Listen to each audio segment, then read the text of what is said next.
baax. ah kon xam nga ah ñoo ko oui, oui, oui. man dossier Vous savez, ASER bi. dama ne la rupture commencé na bu baax a baax je termine sur ta question ma permis pare ci. commencé na il faut être aveugle pour ne pas le voir. d'accord kon xel mi ngi dal. parce que bu ñu ñëwee léegi ñu ni bon écoute le ministre de la justice entre guillemets parce que c'est une citation appelle le PM na ko dafa am ku fi commence de tourber te ci yéen la bokk. le PM na ko fais ton boulot. je ne mooy dugg si dugg. kooku c'est déjà un bon parfum. de rupture. nga ñëw tey kenn dekkoon na fii sur le plan par exemple deux exemples yoo xam ne da lay ci même pour ki la nekk nit ñëw bind justice clochardisée yaa may gis. sous l'ancien régime clochardisation de la magistrature. ñu ni ko ràpp dóor mise en examen. mandat de dépôt instruction ana instruction sur flagrant. c'est pour uniquement toroxal ñenn ñi à la prison. régime boobu dem keneen ñëw def la même chose ba jaxate ñu ne ko flagrance. appliquer le droit. détournement de procédure la tuddoon. y a pas de rupture. c'est bu def 3 heures am dem toog. waaw. c'est ça. te bu doon bu njëkk ba dañ ko beneen mandat de dépôt 6 mois beneen affaire boo xam ni man li ma gëm laay wax. dama ne démb j'étais à la maison d'arrêt. Mon tonton Moustapha Diakhaté, j'ai dit un homme politique ne doit pas avoir son cœur dans la poitrine, mais dans sa tête. Man mii ñu bokkoon benn bokk yaakaar du dëgg man mi nga xam ni à un moment donné dem naa këram fii je pense ça se trouve ci ginnaaw foire xaw ma demee noonu. mu ñëw sama kër fekk jour sax y avait une fête chez moi là mu ñëw avant yéeg bi ci kaw fekk ma ci kaw. ñu bokkoon dara même su fekkee ne sur les idées parce que politique du animosité adversité la ñu féewloo parce que man j'ai dit non au 3e mandat moom bon prend que man li ma ànd ak aujourd'hui la mouvance présidentielle il prend ses distances il a le droit. mais suñu gisante dañuy nuyante mais moom non au 3e mandat la waxoon ak Sori Kaba. non attends xam quand je te dis ça xam nga nit booy wax dara c'est oral da koy jëfee ñu gis ko. action speak louder than talks jëf moom la ñuy àdduna man dootuma basé wu ci waxu nit le dur. acte. non damay voilà on a vu après li nga waxoon di ko am na léegi nag ma jël anecdote pour vous dire que dem ba ma demee déposer pour mën ko gis saluer parce que mënu ma ñëw saluer la chambre 42 mi ngi ci biir te woowu ma ko day nur ak leneen. ñëpp ñëw na ma nuyu fii sa seet si ma je suis parti le voir. Il a refusé de sortir xamul tax. ah bon. je suis en direct. loolu de révélation Moustapha Diakhaté nga seeti ko. c'est de l'enfantillage. il a refusé de. je vais vous dire pourquoi. bu dee déglu rencontre. pourquoi. parce que jour bi ñu ma arrêté le 11 décembre déglu ma le 11 décembre. le 14 on me met sous mandat de dépôt. il était en direct à la télé. boobu journaliste bi ne Moussa Diop arrêté nañ ko mu ne nga ni. il est resté presque 1 minute di xaxataay. boobu yaa ngi koy seetaan sa biir chambre. non. je l'ai pas regardé ba ma génnee liñ ma ko woon. ah d'accord mais jàppale wu ma ko dara. je suis pas gardé moi je garde pas quelque chose dans le cœur daf may rey. est-ce que xam nga ne j'ai 56 ans et je parais plus jeune que vous moom sama xol kenn ko ne. te jaaruma la mairie avec des ciseaux l'état civil. man je ne garde rien dans le cœur. mais lu ma bëgg a wax dama koy wax et je suis free. mais xam nga kooku bu fekkee ne xam na ne gis naa loolu te man fàtte naa ko ba mu ne ñëw mu ne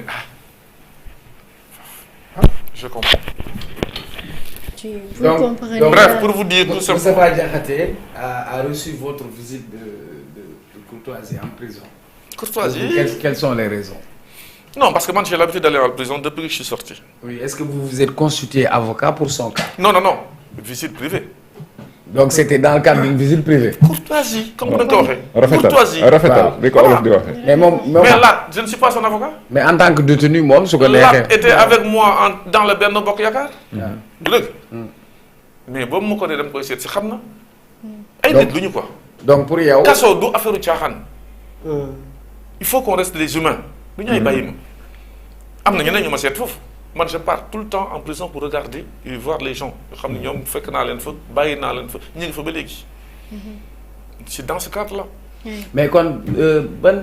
mais nag sur ce cas. lettre ministre sur ce cas ma ñëw si droit parce que droit la ñu nekkoon. Je considère que les magistrats ont fait trop lourd dans son cas de Moustapha Diakhaté. Ah bon? Oui. Je ne suis pas d'accord avec la condamnation à 2 mois pour une histoire de lu mu wax. Lan la ñu waxoon fii. xaar ma ñëw le mot laa bëgg trouver. am ñi ndey xam nga ku mu am ndey ku mu amul ndey. loolu noonu xeex na. waaw. Y a un gars qui s'est levé qui se dit médecin. Diallo. wax fi ay wax yu énormité attention dictature la ñu nekk léegi royaume empereur ku fi wax ñu waay dégg ngeen ko ma dégg ko. bien sûr. pourquoi il n'est pas dem na ko procureur mooy rôle am régulateur la fii ci dëkk bi am na ñoo xam ne bu ñu xoolee déraper sur l'unité de ce pays là di leen war a woon rek ay. je ne te mets pas dedans mais attention loolu la ñuy yore réew gis nga réew doo bàyyi les bi mu gudd dama koy tirer de près. balaa ngay dóor da nga war a xëbal ko. nit ñi lan la ko waxee ci wolof sax am ñu ko waxee ci wolof. xëbal. yar bu njëkk bi. mais quelle appréciation faites-vous? Donc j'ai considéré que dans ce cas, il ne fallait pas aller plus loin que ça. Il fallait juste l'amener, lui dire attention, magum jëm nga. Ça ne se dit pas, ça ne se fait pas. Et puis voilà. Et quelques jours après, on voit le garde des Sceaux qui intervient pour dire des gens de dossiers comme ça ne mettez pas sous mandat de dépôt. Oui, loolu laal bëggoon laaj. Quelle appréciation faites-vous? ñu gis ni kaso yi dafa fees. comme da ngay dem régulièrement ci kaso yi. on a pratiquement une population carcérale à peu près. qui 3200 et quelques. les 12 000. Oui. tey ñu gis le ministre de la justice garde des Sceaux écrire au magistrat pour wax leen que ci diggante 10 ak 20 rek liñ ci déféré dafa bëri. pour ñoom ñu xool nan la ñuy wàññee déféré. te on avait fait le contraire. waaw léegi yow. sur le plan mooy amnistie bi. waaw c'est la loi d'amnistie bi. mais la feesaat na dëgg na. bon loolu je salue la mesure ou bien le rappel. parce que bu ñu waxee chaque fois bu ñu naree dugal suñu bopp que ni le garde des Sceaux certes c'est le patron du parquet. là il faut ñu retenir quoi. le parquet dépend du ministre de la justice. Absolument. Je pense que boobu Sonko di wax d'abord les gens l'ont mal interprété mais c'est la réalité jusqu'à présent. Quand l'exécutif dit exécution waxuma oralement dañ ne quand prend des réquisitions. ne la procureur teel diw du lay téye c'est toujours le cas. donc bu le garde des Sceaux ñëwee nee na ni ñu def la liberté devant être le principe et la détention l'exception man j'applaudis. surtout que c'est dans le cadre aussi de li ñu doon wax sénégalais mooy le GLD bu ñu war a defar. boobaa juge d'instruction dootul mën a def une prison. oui c'est important. c'est le juge des libertés de la détention bu juge d'instruction jógee nee na j'ai envie ou bien j'ai l'intention pas envie l'intention kenn ma def ko prison dafa war a saisir le GLD. ñu jël waa ji mis en examen certes mais conduit devant le juge des libertés de la détention. Et les bracelets dans tout ça? C'est des garanties les bracelets sont là. Mais apparemment les bracelets c'est comme s'ils étaient là. sama question yaa ngi kadik de. malheureusement saa wolof ñëpp am ay question non ñëpp am ay question ñëpp am ay question yow am nga lu la intéressé ñu bàyyi la di ko wax non ñu bàyyi la bu la neex nga bind livre est-ce nga am les libertés interroger les autres ont la liberté la même liberté.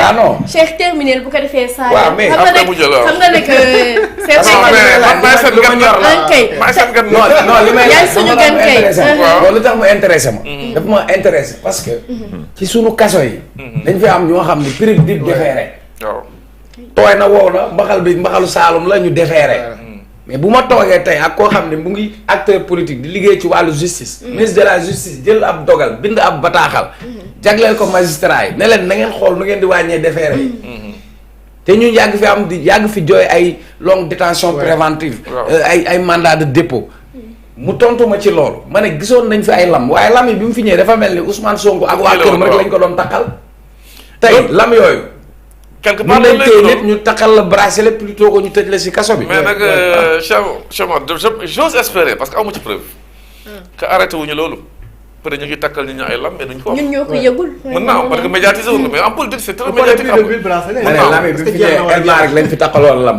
moom lañ ko njëkk a takkal. ak dafa doo dem doo dikk ak le DG yàlla def mu yor ministre ak le dem ak DG dikk mais xam nga même la conception qu'on avait utilisée de ces bracelets. Ouais. Après elle avait une connotation politique. Politique, oui. C'est pour vous dire. Il y a des dames qui ont parfois les